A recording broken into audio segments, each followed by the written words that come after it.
So today I'm here with Michelle. Michelle and I are going to be talking about um, what is the benefit of a buyer's agent. Now, just so you guys know, Michelle's one of the top agents in the Dallas-Fort Worth area.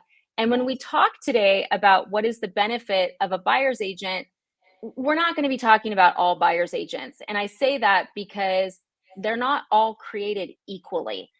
Michelle, can you talk about like a lot of the horror stories I hear, it's because people are working with agents that they never interviewed. Can you walk me through what you would suggest buyers look for before they sign anything with an agent? Yes, first you want to do your homework, just like anything else. Just like you're going to do your homework in a house, you want to do your homework on an agent. Make sure that they're a full-time agent, that they're going to have availability for you. Make sure that they have good communication. Make sure they have experience. New agents aren't going to be able to help you negotiate through a contract. They're not going to know what to ask for on the other side. And you want to make sure that they have great reviews. Go on Google, go on Zillow, go on different social media and look for their reviews. Their past clients will tell you if they're good or not. You want somebody who has many reviews and a lot of 5-star reviews. So Zillow is not my favorite platform because they have, they basically, if you click a thing, you get an agent that's paid for you as a lead, or they're taking a cut of their commission, then they're pushing you to Zillow Mortgage to get more leads. But Zillow has good data on how many sales an agent has done. So would you say if someone's starting to look in the market, like start by looking at how many houses they're selling? If an agent hasn't sold a house in a year, let's say you're buying a second home in Florida, you're going to come be near me, it's going to be great. Would you work with an agent that hasn't sold a house in a year? I wouldn't recommend my friends or my family work with them. They don't know the current trends of the market. They don't know what's going on in different cities. They don't even know what's happened recently in our industry. I wouldn't suggest it. So the other thing that buyers ask me a lot is, sometimes they haven't gone to Zillow, but they're like, the agent said they've been an agent for 30 years, so they're experienced, right? Would you be comfortable if a buyer said to you, right, because they should interview you, but if they said, hey, Michelle, how many houses have you sold within the last 12 months? Would you be offended by that question? No, I would be happy to answer that question because they're well informed and they're asking the right questions. And so we've sold 50 homes this year, and you want somebody that is selling consistently because they know what the market looks like and they know how to best help you. And then the next question I would always recommend is, and I don't know if you know this, when did you close the last house? On Friday, and today is Monday morning. Okay, so you did it, yeah, like a couple days ago, which is you couldn't close on a Saturday or Sunday. So buyers should be comfortable asking those questions. Now, when I think about you, or if I ever recommend you to a client, it's always the first thing that comes to my mind is that you're a shark when it comes to negotiations, and you're not a crybaby. Like if we need closing costs or something else, I've never heard you say impossible. You usually light up with the challenge. So negotiations, it's really like, wouldn't you say that's your biggest value add, is your ability to negotiate? I would absolutely say negotiations. I've worked in consulting in the past. I really enjoy negotiations, and you want to find an agent that's going to know their contract inside and out, because it's not just about the price. It's about the seller concessions as well, as you mentioned, but it's about every term in the contract that can save them money or benefit them in the long run. Well, and I'm going to tell you something that I know will scare you, because I've told you stuff before where you're like, wait, what? Um, there's a lot of agents that don't actually understand the contract, and they just know what boxes to fill out. I'm not kidding. So they can't explain the contract to a client. Now, when you're writing an offer for a client for that first time, are you just going to email it to them, or are you going to be walking them through it?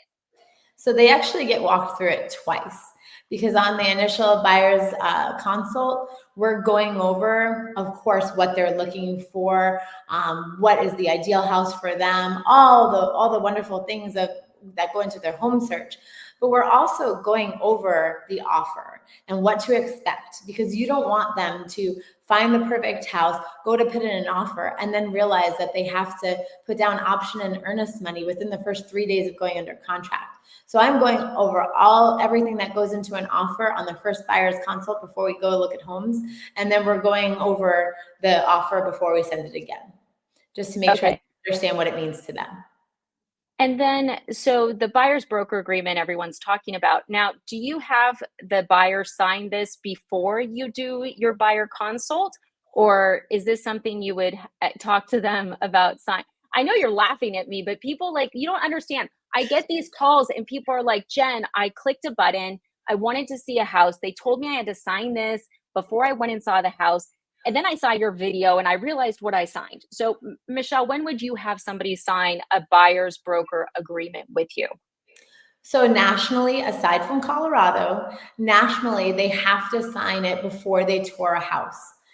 We do have a buyer's consult to explain everything and explain all the documents that they're going to read. So after the buyer's consult, but before they see a house is when they will sign. Okay, so you're taking some time to find out what the buyer's needs are, to answer any questions, to go through what to expect with buying a house before they're having to make that decision if they want to continue working with you. Is that accurate? That's very accurate. And I understand, like, if they call me and they're like, I want to see a house, we can do a restricted buyer's agent agreement, because you don't know me yet. We did a buyer's consult. That doesn't mean you truly know me, like me, and trust me enough to buy a house with me. So we can do one for one day for a specific house. We can limit it until you're ready, and then we sign a full buyer's consult. Most of the time we sign a full one because we do have some time that we're developing a relationship before we start seeing houses. Right. But if someone was in a pinch, you would, do a buyer's agreement for a shorter period of time. You're not going to try to have someone sign a 6 month, you know, agreement with you before they've even talked to you for longer than 3 minutes. That's right. Okay.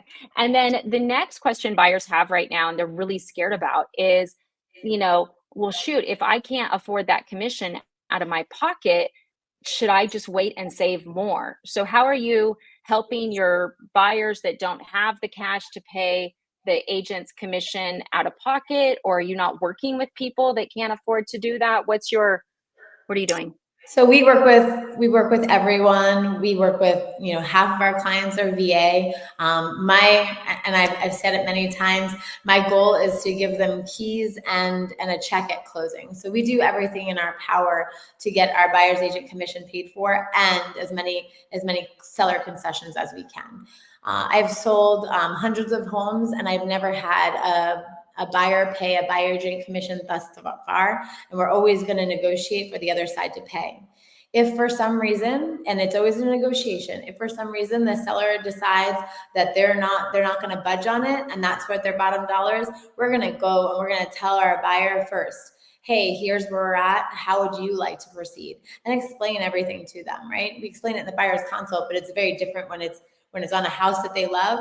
Let's talk about it. And we go through and we make sure with their lender that they can pay for it if that's what they choose. Mhm. So basically what you're saying is, look, it's a negotiation, right? And it's always up to the buyer if they want you to try to negotiate for the commission. Some people may choose to pay it. I have yet to see any buyers want to do that personally, but you're happy to show them houses. Any house they want to see, you're going to show it. And if they Absolutely. want to write an offer, you're going to negotiate. That's right. Okay. It sounds simple, but like I'm already hearing stories around the country where agents are telling buyers, hey, if you don't have the money, you need to go save it and come back. Or they're saying, I'll only show you houses if I can call the agent beforehand and make sure they're paying, all of which violates the DOJ lawsuit. But, I think it's important for people to know, like, hey, Michelle's one of the top real estate agents in Dallas, Fort Worth. And if it's worth her time and she thinks I can negotiate, I shouldn't give up my hope of home ownership dreams because I talked to some agent that probably sold a house Absolutely. in 22. I haven't not been able to negotiate my buyer agent commission yet. Every seller has been able to cover it, and I haven't asked for it from one buyer yet. Okay. And then, look, I think the benefit of a great buyer's agent, at least from what I've seen with you, is the negotiating is just unparalleled. Whether you're trying to get something extra, you're trying to get closing costs, or you're trying to protect the buyer, that's huge. But then are you also, the buyer orders inspections, are you reviewing the inspections and suggesting what's a realistic negotiation and not? We are at every inspection, so we know how best to negotiate it. I know a lot of buyer's agents that don't go to inspection and they just phone it in. You actually want to see what's wrong to best negotiate it. And you want to hire a buyer's agent with experience so they know what's expensive. What are those expensive repairs that they need to negotiate for you so you don't have a problem down the road. So do you think that's a fair question to ask is, hey, will you be at the home inspection? Yes, it's a very fair, and even if you're buying from out of state, I think it's even more important for your agent to be there on site, looking at what the repairs are and knowing how to negotiate and telling the other side what they need to do. So I'm putting you on the spot, but if you thought about what is the biggest mistake that you think first-time home buyers, not first-time home buyers who come to you, but just in general, what is the biggest mistake that first-time home buyers make when it comes to real estate agents, right? What do you think that is? They don't do their homework on who they decide to work with. They work with a friend of a friend of a friend, and they don't look at who has experience. Who is a lot of times there's part-time agents. Most of our market right now, they're doing one deal a year. Nothing against those agents, nothing against them. But if they're working a full-time job somewhere else, are they going to have time to show you homes, to communicate, to guide you through the process? You want to make sure they're a full-time agent and one that has experience, that knows exactly what to look for and what terms to fight for you on throughout the process, so the deal benefits you the most. I do agree. As a lender, one of the biggest issues that we have consistently is, it's when we get someone who's working with an agent, the buyer's wonderful, we fully underwrote them, but the agent's a nightmare. And there's different types of nightmares, right? There's the nightmare because they sell one house every 4 years, so they don't know what they're doing. But then you also have the nightmare where they sell 4 houses a year and they think they're an expert. So, you know, if someone said to you, because I'm recommending that people interview a couple different agents now just to really see who they click with. If someone said to you, hey, Michelle, I'm going to interview you and a couple other agents, would you be happy to do that? Or would you be like, no, I'm too good for this. Go read my reviews. I'm amazing. No, it's very common in our market to interview a few agents and pick the one that's best for you, the one that's really gonna benefit you the most. This is your biggest transaction of your life many times. It's your biggest asset, and you want somebody that's going to represent you the best. Okay, and then last question. I think you and I are pretty similar on reviews in that we think they're very important. We work really hard so that our clients will leave us a nice review so that other people know. Let's say that once again, you're going to come by a house near me and someone recommends an agent and you talk to them and they're nice. You ask them how many houses they sold and they said, well, I've been a realtor for 30 years without answering the question, and they have no reviews. What would that tell you? That would tell me that they probably do this part-time, that this it's not their priority, and that they just keep their license. They keep their license, but they're not up on the market. They don't know the trends. They don't have the market knowledge currently, and they're stuck in their ways from many years ago, and they won't know how best to negotiate a contract for you in today's Yeah, market. and I think it's situations like that where it's like if you're on the Reddit threads, you'll see that people that really dislike real estate agents, they'll refer to them as door openers. And I would argue that there are a lot that are just opening doors, but if you find the ones that can really negotiate and that will watch out for your best interest and stop you from making huge mistakes like buying on a railroad, you know, it, it's worth its weight in gold. So I appreciate you being here. Everybody, Michelle is amazing. Dallas, Fort Worth area, reach out to her. She's the one that came up with the phone number thing, which I thought was brilliant. Michelle, any parting words? No, I love working with you and your team. You guys are fantastic. And thank you for taking over my client from another lender the other day. They're super happy with you. Oh, thank you. Well, I appreciate that greatly. Okay, everybody, call Michelle. Hi. Bye.